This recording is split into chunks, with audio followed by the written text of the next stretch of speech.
안녕하세요. 오늘은 창업한 지 5년 된 기현입니다. 오늘은 창업은 하고 싶은데 뭐부터 해야 될지 모르는 창업 초보분들을 위해서 뭘 해야 될지 5가지를 말씀드리려고 해요. 먼저 목차 5가지를 소개할게요. 첫 번째, 공부하자. 두 번째, 개발하자. 세 번째, 기록하자. 네 번째, 만나자. 다섯 번째, 만들자.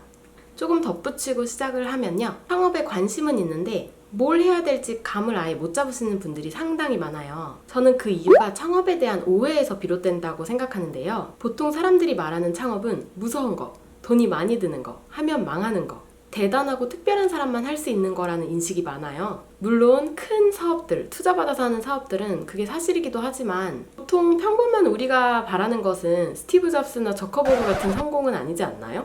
최소한 저는 그런 꿈이 없었거든요. 저의 꿈은 내가 만든 업으로 스스로 먹고 살 수 있는 거, 그게 제 꿈이었어요. 엄청나게 성공을 해서 돈 많이 벌고 이게 꿈이 아니라 상사 없이 내가 스스로 컨트롤할 수 있는 나만의 업을 만들고 싶은 게 제 목적이었답니다. 만약 여러분의 꿈도 이런 거라면 정말 누구나 창업 준비를 할 수 있고요. 누구나 창업을 시작할 수 있어요. 지금부터 한번 설명해 드릴게요. 일단 무언가에 관심이 생기면 부디 그냥 넘어가지 마세요. 창업은 뭘까? 창업을 하면 어떨까? 이런 궁금증이 생기면요. 에이, 내가 무슨 창업이야. 창업 분명 어려울 거야. 너무 무서워. 나는 못할 거야. 지레짐작하고 포기하지 마세요. 그게 편견일 수도 있거든요. 먼저 좀 공부를 해보고 알아보고 조사를 한 다음에 판단을 뒤에 해도 늦지 않아요. 저는 요즘에 출판 강의를 매주 월요일마다 듣고 있는데요. 출판업이라는 게 어떤 걸까 궁금해서 듣는 거예요. 제가 책도 좋아하고 출판업에 대한 관심도 생겨서 알아보기 위해서 듣는 거거든요. 근데 강의 듣고 나서 나중에 출판업을 안 할 수도 있어요. 좀 조사하고 공부하고 알아보지 않으면 그것에 대해서 아예 알 수가 없으니까 뭘 알아야지 할지 말지 결정할 수 있는 거잖아요. 창업에 대한 책을 찾아서 보시고요.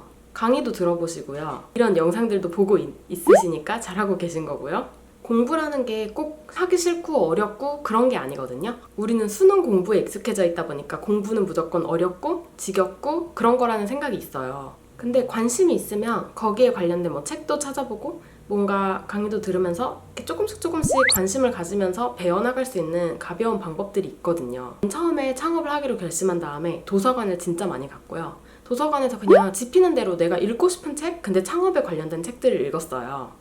사실 그때는 창업에 대해서 경험이 없으니까 완전히 이해하지는 못했었는데요. 그래도 도움이 정말 많이 됐던 것 같아요. 나는 저런 능력이 없어서 창업 못해. 나는 저런 사람처럼 특별한 기술이 없어서 못할 거야. 나는 사업 수완이 부족해서 난 장사 같은 거는 사업 같은 거는 못해. 이런 식으로 말하시는 분 정말 많거든요. 근데 없어서 못하면 어떻게 하면 될까요?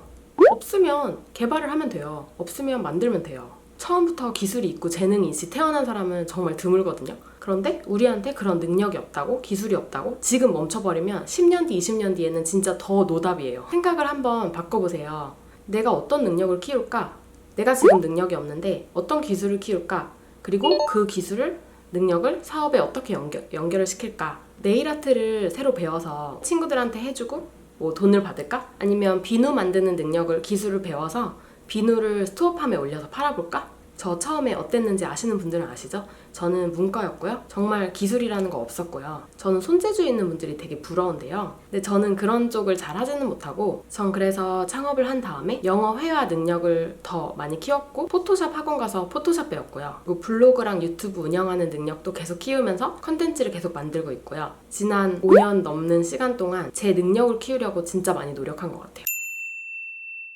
이거 꼭 말씀드리고 싶은데요. 어떤 공부를 하든 어떤 경험을 하든 무엇을 하든지 기록하는 습관을 한번 가져보세요. 저는 한 3, 4년? 4, 5년 전부터 블로그에 기록을 하기 시작했어요. 중국에 여행 갔을 때부터 하기 시작했는데 또 좋은 점 하나는 제가 사진 관리를 잘 못해요. 그래서 옛날 사진 어디 있는지 못 찾거든요. 근데 블로그에 올려놓은 것들은 끝까지 남아있으니까 필요하면 그때 거 찾아서 쓰면 돼요. 기록하는 게 왜 창업이랑 관련이 있지? 라고 생각하시는 분들이 있을 거예요. 창업을 위한 기록은 2가지 이유가 있어요. 하나는 기록을 함으로써 다른 사람들에게 나의 능력을 보여줄 수가 있어요. 내가 그동안 해왔던 공부나 내가 그동안 해왔던 생각이나 경험들을 기록하잖아요. 그게 저의 포트폴리오가 돼요. 제 능력이 뭐가 있는지 글로 다 보여지고 영상으로 보여지니까 그걸 보고 사람들이 연락을 하거든요.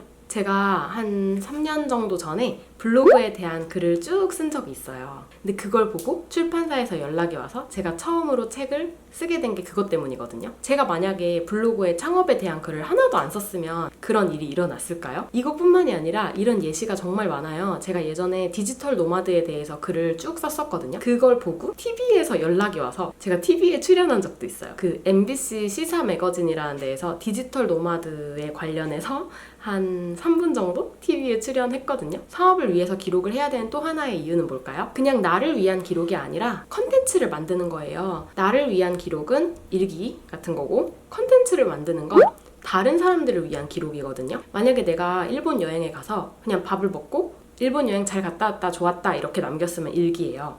근데 사람들한테 저 일본 갔을 때 이러이러한 데 갔는데 여기는 얼마고, 여기는 좋고 나쁘고, 여기 가시려면 어떻게 가면 돼요, 이런 걸 설명을 해주면 정보죠. 그건 남을 위한 기록이에요. 남을 위한 기록을 많이 만들면 그 기록을 많은 사람들이 찾게 되고요. 그렇게 되면 나중에 내가 하고 있는 사업을 소개하는데 아주 좋은 중요한 역할을 하게 됩니다. 그래서 여러분의 경험을 꼭 기록하세요. 꿈이 같은 사람들을 만나야 돼요. 제가 처음에 사업을 할 때는 창업에 관심 있는 사람들도 주변에 없었고 창업을 하고 있는 사람들도 주변에 정말 없었어요. 그러다 보니까 제 친구들은, 대학생 때 친구들은 다 취업 얘기만 하고 저는 이상한 뭐 창업 생각하고 뭐 쇼핑몰 생각하고 막 그러니까 저만 이상한 사람 같았거든요. 근데 제가 계속 창업을 여러 번 도전하게 되면서 창업에 관심 있는 사람들을 자꾸 만나게 됐어요. 뭐 강의에 가기도 하고 포럼에 참여하기도 하고 그리고 뭐 창업 모임을 만들어서 매주 만나기도 했거든요. 매달 만나기도 했거든요. 그러다 보면 재밌는 게 내 주변에 창업에 관심 있는 사람 혹은 뭐 꿈이 비슷한 사람들로 채워지게 돼요. 그렇게 되면 내 꿈이 전혀 이상한 꿈이 아니게 돼요. 그리고 사람들의 모임에는 항상 시너지 효과가 있어요. 뭐든지 혼자 할 수는 없거든요. 그래서 여러분들이 창업에 관심이 있으시다면 사람들을 모아보시거나 아니면 사람들의 모임에 참여를 하세요. 그래서 창업에 관심 있고 고민하는 사람들을 자꾸 만나고 그리고 먼저 창업해본 사람들도 만나고.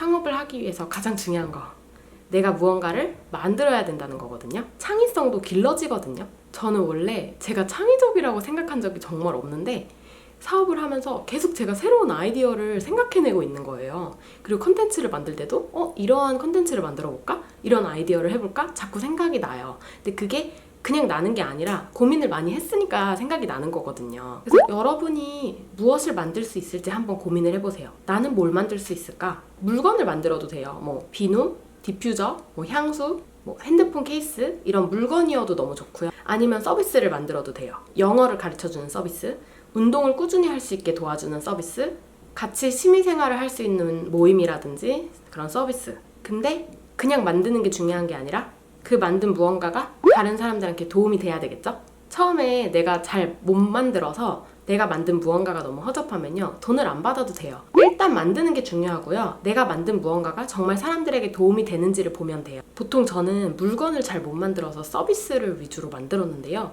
뭐 영어 스터디도 만들고 전화 영어도 만들고 중국어 중개 서비스도 만들었고 그게 엄청 대단할 필요는 없는데 근데 그렇게 계속 만들다 보면 내 창의력 레벨이 계속 올라가요.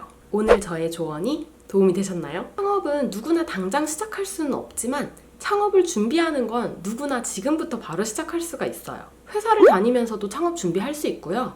회사를 다닌다고 나는 평생 사업은 안 할 거야 라는 생각은 좀 조심하시는 게 좋아요. 왜냐면 지금 100세 시대고 50대 정도까지밖에 회사를 못 다니는데 그 이후에 긴 시간, 30-40년 일한 시간 동안 무슨 일을 할 건가 생각을 해봐야 돼요. 결국에는 스스로 업을 만들어야 되지 않을까요? 오늘 저의 영상이 여러분께 도움 되시기를 바라고 다음 영상도 보시려면 구독 눌러주시고요. 좋으셨다면 좋아요 눌러주시고요. 궁금한 점 있으면 댓글로 얘기 나눠주세요. 오늘도 영상 봐주셔서 감사합니다. 안녕, 다음에 또 봐요.